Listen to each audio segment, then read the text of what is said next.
अस्सलामुअलैकुम नाज़रीन इकराम, उम्मीद कामिल है कि आप ठीक होंगे, खैरियत से होंगे।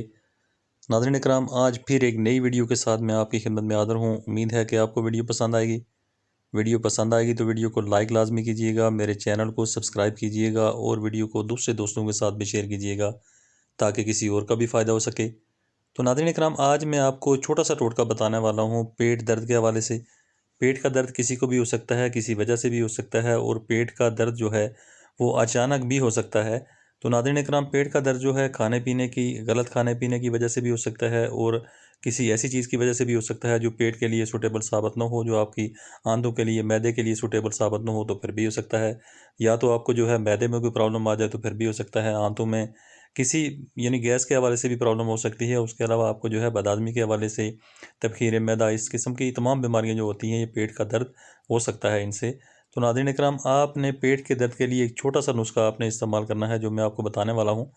तो उससे इंशाअल्लाह आपको फ़ायदा होने वाला है। तो नाज़रीन इकराम, आपने करना कुछ इस तरह से है कि सेब का सिरका आपने ले लेना है।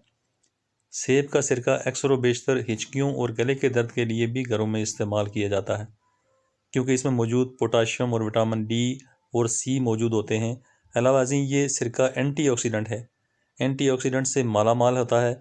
अगर एक गिलास नीम गर्म पानी में एक चम्मच जो है सेब का सिरका और एक चम्मच जो है आप अगर शहद मिलाते हैं, उसमें शहद मिला के तो आप पी जाते हैं तो फौरी तौर पे पेट के दर्द से निजात हासिल की जा सकती है। तो नाज़रीन इकराम, उम्मीद है कि आपको वीडियो पसंद आई होगी। वीडियो पसंद आई है तो वीडियो को लाइक लाजमी कीजिएगा, मेरे चैनल को सब्सक्राइब कीजिएगा और वीडियो को दूसरे दोस्तों के साथ भी शेयर कीजिएगा ताकि किसी और का भी फ़ायदा हो सके। Thanks for watching, be happy always, bye.